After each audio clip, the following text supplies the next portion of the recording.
Fantasmas nobres é um assunto bastante discutido na comunidade, mas será que você sabe realmente como funciona um fantasma nobre? Pois é, nesse vídeo eu vou detalhar para vocês tudo sobre os fantasmas nobres, desde a sua mecânica até os seus tipos. Um assunto bem interessante e que muitos de vocês devem ter algumas dúvidas, e eu espero nesse vídeo sanar pelo menos uma parte delas. Então, já vai deixando o seu like aí, se inscrevendo no canal e se agrupando na nossa tábua redonda, porque aqui a sua presença é sempre bem-vinda. Chega de enrolação e vamos explicar esse negócio chamado de fantasma nobre. Vem comigo!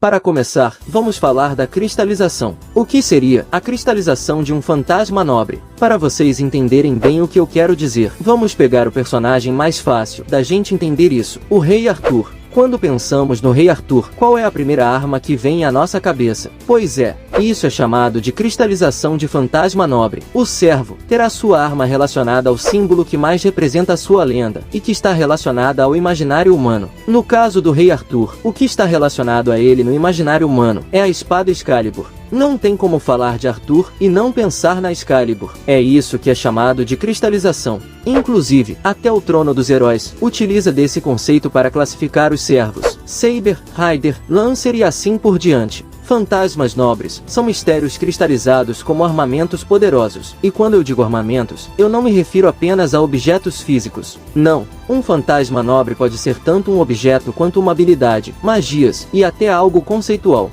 Um exemplo bem interessante de fantasma nobre conceitual é a Avalon, que também é uma magia. Temos também o exemplo do Tsubame Gaeshi, que é uma técnica que foi criada por Kojiro, e assim por diante. Então que fique claro que nem sempre é uma arma. Agora vamos entrar numa questão polêmica. De onde vêm os fantasmas nobres? E por que essa questão é polêmica? Resposta: porque está envolvida com o Rei dos Heróis. Então eu vou explicar com cuidado e bem devagar agora. Os fantasmas nobres usados pelos servos, em sua grande maioria, vieram do Portão da Babilônia. Na descrição do Portão da Babilônia, material de Gilgamesh, e no perfil e matriz do personagem, é dito que o Portão da Babilônia possui todos os protótipos dos fantasmas nobres, e tudo aquilo que foi criado pela humanidade. Em outras palavras, segundo o material oficial, o que ele possui são os modelos originais dos fantasmas nobres, antes deles ganharem um nome e se tornarem famosos com outros heróis, além de possuir tudo que foi construído pela humanidade. Ou seja, ao contrário do que alguns fãs imaginam, ele possui tudo que a humanidade constrói, mas não possui todos os fantasmas nobres, pois essa regra de ser o protótipo cria um paradoxo no sistema do Portão da Babilônia.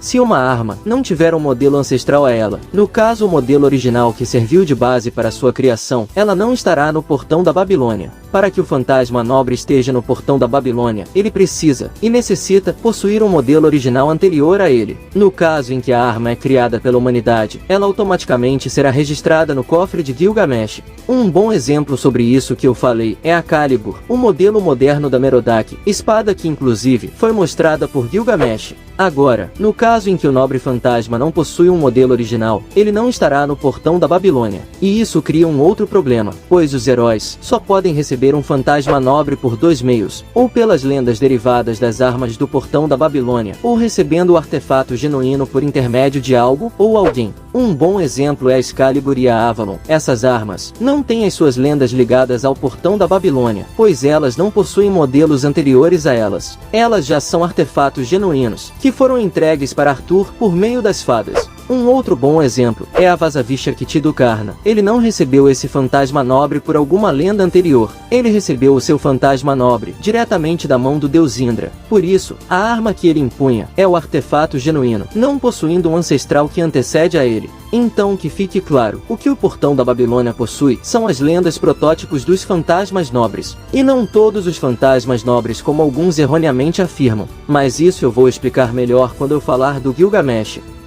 Como vocês viram, um servo pode receber um fantasma nobre por meio de lendas que descendem do Portão da Babilônia, ou receber o artefato original pela mão de seu verdadeiro portador. Lembra que lá no início eu falei da cristalização dos fantasmas nobres? Pois é. Além disso, também existem os fantasmas nobres não cristalizados, aqueles que não fazem parte do imaginário humano. Um bom exemplo disso é o UBW do Emiya. Esse fantasma nobre foi idealizado pelo próprio Emiya, na busca de se tornar o herói da justiça, e portanto, não tem ligação direta com a humanidade. E para vocês terem uma ideia do grau de dificuldade desse fantasma nobre, basicamente, o Emiya criou um fantasma nobre não cristalizado, que é capaz de cristalizar fantasmas nobres que foram idealizados pelos humanos. Emiya cria uma imagem na sua mente de algum fantasma nobre, e cristaliza esse fantasma nobre através da magia de projeção, o materializando no mundo real. E para aumentar a força e a resistência, ele usa a magia de reforço, e assim a arma está pronta para uso. E a base dessas magias é o UBW, o mundo interno do Emiya. Por isso, na área de projeção e reforço, ninguém é melhor que o Emiya na minha opinião.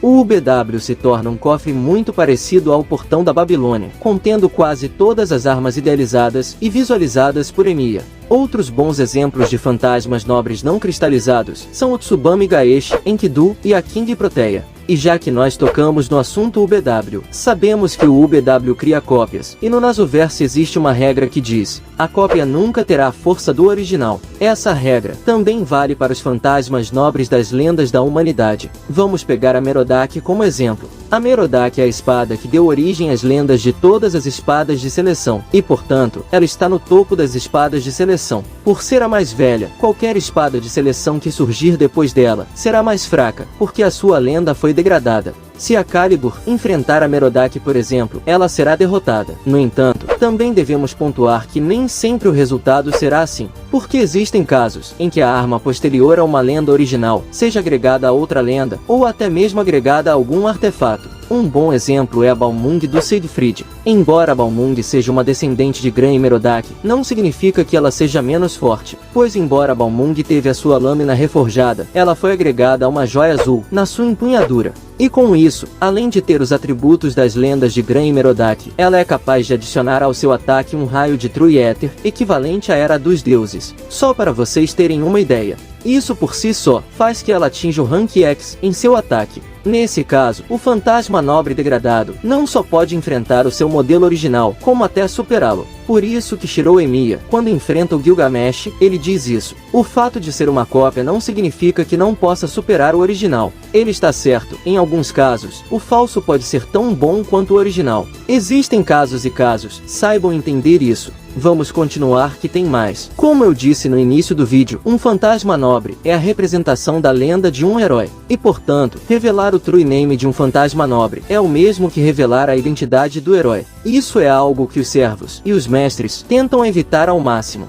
Normalmente, eles tentam vencer sem apelar para esse recurso. Inclusive, um mestre que vence a guerra sem fazer seu servo usar o seu NP é considerado um mestre de elite, um excelente mestre. Mas o que eu quero dizer aqui é o seguinte: por ser a representação da lenda de um herói, o herói só poderá apresentar fantasmas nobres que estão ligados à sua lenda. Ele não poderá apresentar fantasmas nobres que ele não possui ou possuiu em vida. E como servo, ele não poderá ativar um fantasma nobre que não pertence a ele. E isso é uma regra. Porém, como tudo no Nasuverse, há exceções. Podemos pegar como exemplo o Astolfo. Vocês devem ter reparado que o Astolfo usa o seu passarim piruleta. Pois é, só que esse passarim não pertence ao Astolfo. Originalmente, ele pertence a Bradamante. Ué, mas se ele pertence a Bradamante, como ele usa? Ele usa porque a priminha dele emprestou esse passarim para o Astolfo. E como isso ficou registrado na lenda do Astolfo, ele também consegue ativar o True Name e usá-lo. Um outro caso semelhante é o da Semiramis. Ela não é a única que consegue invocar os Jardins Suspensos. Nabucodonosor também é capaz de materializá-lo no mundo.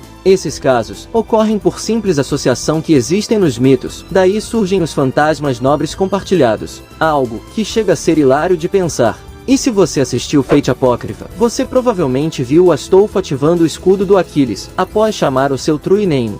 Isso só foi possível porque nos mitos do Aquiles e do Astolfo, eles ficaram conhecidos por emprestar as suas armas. Em qualquer outra circunstância, isso seria impossível de ser executado por qualquer outro herói. Bom, além disso, os servos podem materializar ou desmaterializar os seus NPs quando eles quiserem, no caso de armas. E a quantidade que cada servo pode ter vai variar de acordo com a lenda e o tipo de servo. Normalmente, os servos que possuem mais de um fantasma nobre são considerados excepcionais, mas o mais comum é que cada servo seja invocado com apenas um. No entanto, não é uma regra. Como eu já disse para vocês, os fantasmas nobres são medidos por ranqueamentos. Eu não vou entrar em detalhes aqui, porque eu já expliquei sobre isso no vídeo de parâmetros. Eu vou deixar no card para vocês. E também, os NPs podem ter 2 ou mais efeitos, além do dano de ataque. Por exemplo, existem NPs que têm o efeito de ter maior dano contra servos que carregam um fator dragão. Existem outros NPs, como a Gaibolg, que além do dano de perfuração, tem um efeito conceitual, podendo reverter causa e efeito, o que torna essa arma uma arma muito perigosa. Nesse caso, mesmo que um fantasma nobre seja de um rank baixo, o efeito poderoso que ele possui compensará a falta de ranqueamento, pois esses efeitos vão dar vantagem contra vários tipos de inimigos, já que os servos possuem atributos imbuídos nas suas essências, e esses atributos são também as suas fraquezas, infelizmente. E agora eu vou parar por aqui, para não estender o vídeo demais e ficar cansativo para vocês, porque esse assunto é muito extenso. E na parte 2, eu vou falar dos tipos, explicar o que eu não expliquei nessa parte. Espero ter esclarecido todas as dúvidas de vocês, mas qualquer outra dúvida ou sugestão pode deixar na área de comentários. Eu estarei lendo e respondendo. Enfim, ainda tem muito mais coisa para destrinchar sobre esse tema, e eu vou deixar isso para um próximo vídeo. Mas só com o que eu já disse hoje, já vai ajudar vocês a entenderem as coisas mais importantes sobre o funcionamento dos fantasmas nobres. E na parte 2 desse vídeo, eu vou falar um pouco mais, explorar outras áreas que eu não expliquei. E agora, eu finalizo, agradecendo a todos os mestres e servos que me acompanharam até aqui, e também a todos os grandes mestres que enviaram esse vídeo para seus amigos.